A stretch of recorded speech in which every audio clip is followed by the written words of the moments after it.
Hi කොහොමද ඔයාලට video එකට යන්න කලින් අපිට සබ්ස්ක්‍රයිබ් කරන්න අමතක කරන්න එපා.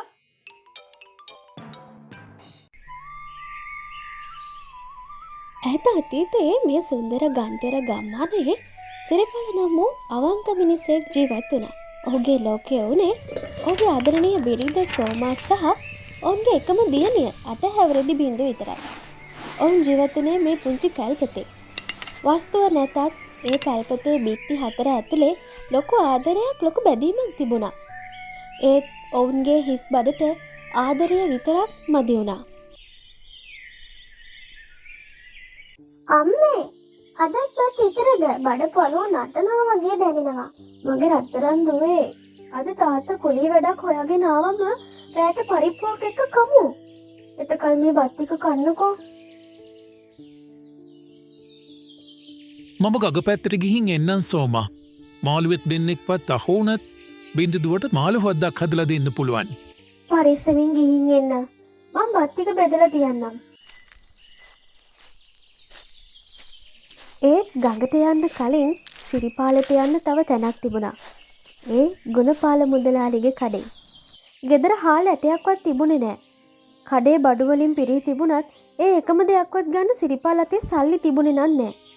ඔහු ලැජ්ජාවෙන් උනත් මුදලාලිගෙන් මෙහෙම ඇහුවා. මුදලාලේ අර හාල් සේරුවක් විතර ණය පොතේ ලියා ගන්න පුළුවන්ද? දව උදේයිදම් බඩගින්නේ. අද වැඩක් කළාම හවස් වෙලා සල්ලින් එනත් දෙන්නම්. සිරිපාල මම ඊයත් කිව්ව නේද? ණය පොතේ ඉඩ පිරිලා. උඹේ පරණ ණය අත්තාම කිව්වේ නෑ. මිනිස්සුන්ට නිකන් දෙන්න මම සල්ලි අච්චු ගහන්නේ නෑනේ. ඉස්සෙල්ලා පරණ ණය ගෙවලා හිටපන්. අනේ මුදලාලි පොඩි දරුවා ගැන හිතන. දරුවෝ ගැන හිතන්න ඕනේ උඹනේ. පළයන් සිරිපාල යන්න මගේ වෙලාව කන්න නැතුව. සිරිපාල ලැජ්ජාවෙන් සහ දුකෙන් හිස පහත් කරගෙන කඩෙන් පිටව ගියා. ගුණපාල මුදලාලේ ඔහු යන දෙස බලාගෙන සුසුමක් හෙළුවා. සිරිපාල හිස් අතින් පැල්පතට ළඟා වෙනකොට පැල්පත ඉදිරිපිට සිටින පුද්ගලයෙක් දැක නතර වුණා. මෙන්න ඉන්නවා මහරජා. මම උදේ පාන්දර මාපේ උඹේ මූණ බලන්න තමයි. කෝමගේ සල්ලි මාස 2ක් යනවා පොලියවත් ගෙව්වේ නෑ. කළු බණ්ඩාර මුදලාලි මට මේ දවස්වල කිසිම වැඩක් නෑ. අතේ 7-5ක් නෑ. මට තන සතියක් කල් දෙන්න මං කොහොම හරි හොයලා දෙන්නම්. සතියක්? තෝමට හැමදාම කියන්නේ ඔක තමයි. ගත්තේ පොඩි ගානක් වුණාට දැන් පොලියත් එක්ක ලොක් ගානක් වෙලා. තෝ සල්ලි දුන්නේ නැත්තම් මම මේ වහල උඩ තියෙන පොල් අතු ටික ගලවා යනවා. එතකොට තොපිට තාරකා බල බල නිදා ගන්න පුළුවන්. අනේ මුදලාලි එහෙම කරන්න එපා. පොඩි දරුවෙක් ඉන්නවා. අපි කොහොම හරි ගෙවන්නම්. එහෙනම් බීපිය සල්ලි. නැත්තම් ඔබේ දුවවත් නොගේ ගෙදර වැඩට යොත්වන්. නොයදී වෙන කල. කට වහගනි මගේ දරුවට අත තියන්න ඉතන්ටවත් එපා. මම හවසෙටි සල්ලි ගෙනත් දෙන්න. දැන් මෙතනින් ඵලයක්. හොඳයි. බං හවස එනවා. එතකොට සල්ලි ලෑස්ති කරලා තිබුණ නැත්තම් මම එන්නේ තනියම නෙවෙයි. එතකොට තොපේ බඩු මුට්ටු ටිකත් පාරට විසික් වෙයි. සිරිපාලගේ හිත පිච්චෙමින් තිබුණා. එක පැත්තකින් දරුවගේ බඩගින්න. අනිත් පැත්තෙන් ණයකාරයන්ගේ තර්ජන.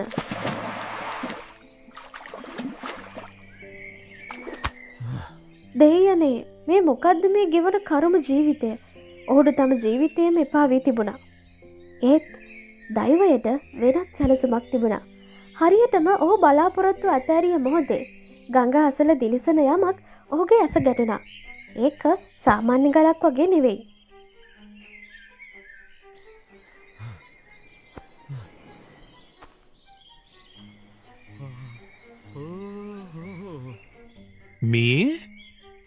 මේක ඇත්තන්ට නැත්තම් මං හීනයක් දකින්නවද? දෙයදේ මේක මැණිකක්. ඔහු මැණික තදින් පපුවට තුරුළු කරගෙන පැල්පත දෙසට දිව ගියා. ඔහුගේ මුහුණේ බිය, පුදුමය සහ බලාපොරොත්තුව එකට මුසු වෙලා තිබුණා. ඒ රාත්‍රියේ ඒ පුංචි පැල්පත රජ මාලිගාවක් වගේ දිලිසුණා. වචනයක්වත් කතා කරගන්න බැරිව ඒ තුන්දෙනා මැණික දිහා බලාගෙන හිටියා.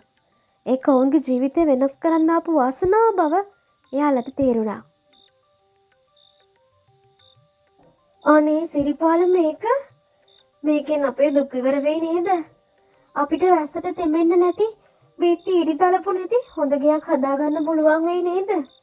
මට අලුත් ගංගඩක්, ලස්සන සපත්තු, මාල වලලු, මට ඉස්කෝලේ යන්න ලොකු පොත් බෑග් එකක් ඕන. අපි දැන් පොසත්. ඔව් දුවේ ඔයාට ඕනි හැමදේම අරන් දෙන්න පුළුවන්. සෝමා අපිට හොඳ ගයක් හදන්නත් පුළුවන්. සිරිපාලගේ හිත එක පැත්තකින් ලොකු සතුටක් තිබුණා. කළු බණ්ඩාරට ණය ගෙවලා ගුණපාල මුදලාලිගේ ණය පොත වහලා දාලා දරුවට බඩ පිරෙන්න කන්න දෙන්න පුළුවන් කියලා ඔහුට හිතුණා. ඒත් ඒ සතුටත් එක්කම තවත් පැත්තකින් ලොකු බරක් ඔහුගේ හිතට දැනුණා. සෝමා අපි මේකින් අපිට ගයක් හදමු. බින්දට අවශ්‍ය දේ තරන් දෙමු. ඒත් මට හිතනවා මේ ගග අපිට මේ වාසනාව ගෙනාවේ අපිට විතරක් සතුට වෙන්න නෙවෙයි. ඒ කිව්වේ? අපේ ගමේ මිනිස්සු ඉස්කෝලේ ළමයි වතුර නැතුව දුක් විඳින අම්මලා කළු බණ්ඩාර වගේ මිනිස්සුන්ට ණය වෙලා දුක් විඳින තව කොච්චර මිනිස්සු මේ ගමේ ඇද්ද?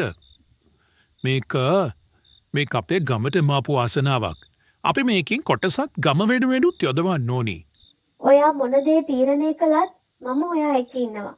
ඔයාගේ හිත හරිම හොඳයි සිරිපාල. ඒකයි අපිට මේ වගේ දෙයක් හම්බ වුනේ.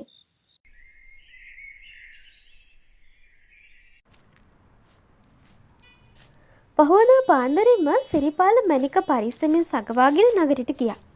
ඔහු බියෙන් සැකෙන් වටපිට බලමින් නගරේ විශාල මැණික් වෙළඳසැලකට ගියා. එහි සිටි පෙරේරා මුදලාලි නම් අවංක වෙලෙන්දා මැණික පරීක්ෂා කර පුදුමයටපත් වුණා.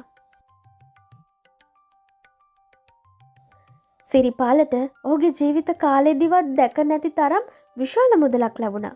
ඒ මුදලින් ඔහු මුලින්ම ගෙදරට අවශ්‍ය හාල්, පොල්, සීනි, තේකොළ වගේ දේවල් ගත්තා. බින්දුට ලස්සන ඇඳුම්, පොත්පත් සහ සෙල්ලම් බඩුත් ගත්තා. ගෙයක් හදන්න අවශ්‍ය බඩු මුට්ටු වලටත් ඇනවුම් කළා.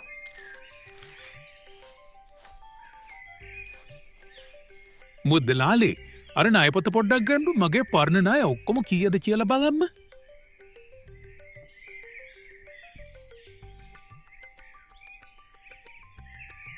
සිරිපාල ඔබ කොහෙන්දනේ? හරි ඒක මට වැඩක් නෑ. ඔබ අවංකව ණය ගෙව්වා. ඒක ලොකු දෙයක්. මට තා බඩු ටිකක් තවනි ගමේ අයිතත් එක්ක.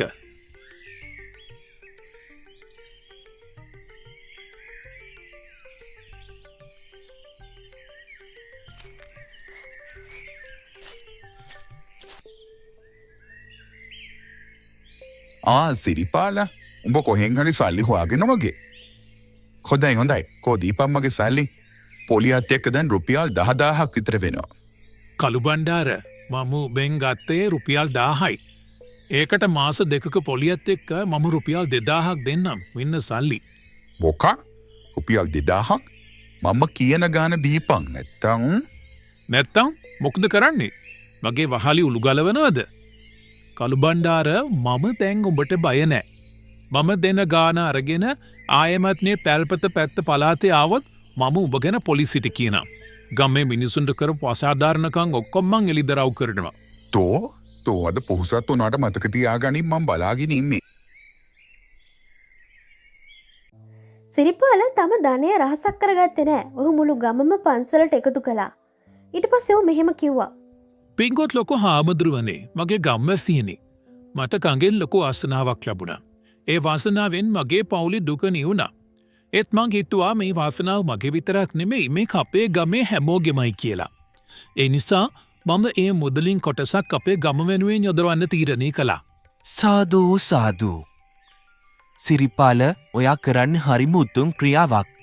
ගමට අවශ්‍යම දේවල් මොනවද කියලා අපි කතා කරලා තීරණය කරමු. ඊළඟ මාස කිහිපය ගන්තර ගම්මානයට අලුත් යුගයක් වුණා. සිරිපාල මුදල් දුන්න විතරක් නෙමෙයි හැමෝටම ඉස්සෙල්ලා උදැල්ල අතට ගත්තා. ඔවුන් එකතු වෙලා ගම්මද විශාල ලිදක් කැපුවා. ඒ වගේම ගමේ පාසලේ අබලන් වහලිය සම්පූර්ණයෙන්ම පිළිසකර කළා. ගමේ ළමයින්ට අවශ්‍ය පාසල් බඩු බෙදලා දුන්නා. පන්සලේ බණමඩුවේ වහලේ හැදුවා. ගමේ කඩේ ගුණපාල මුදලාලිත් නොමිලේම බිස්කට් බීම ඔවුන්ට ගෙනත් දුන්නා. ඒ වගේම සිරිපාලගේ ගෙදරත් ඔහු ලස්සනට හැදුවා.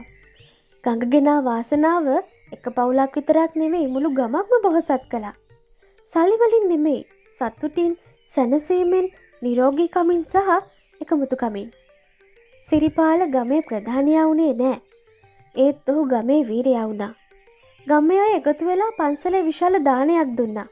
කළු බණ්ඩාර පොලි මුදලාලිත් ඒකට ඇවිල්ලා හිටියා. සිරිපාල ඔහුටත් කිරිබත් බෙදුවා. ලැජ්ජාවෙන් වුණත් ඔහු ඒක පිළිගත්තා. තාත්තේ අපි දැන් ගොඩක් පෝසත් නේද? ඔවුදුවේ අපි ගොඩක් පොහසත්. බලන්නකෝ අපිට කොච්චර ලොකු පවුලක් ඉන්නද කියලා. සැබෑ ධනය කියන්නේ අපි ළඟ තියෙන දේවල් වල ප්‍රමාණය නෙමෙයි. ඒ දේවල් අනිත් අයත් එක්ක බෙදා ගැනීමේ හැකියාව. තමන්ට ලැබුණ දෙයින් අනුන්ටත් සතුටක් ගෙන දෙන කෙනා තමයි මේ ලෝකේ නියම පොහොසතා. ඒ වගේම ජීවිතයේ අදුරුම වෙලාවෙත් බලාපොරොත්තු අත් නොහරින අයට දෛවය නැත්තම් මේ ගඟ වගේ කොහෙන් හරි වාසනාවක් ගෙනත් දෙනවාමයි.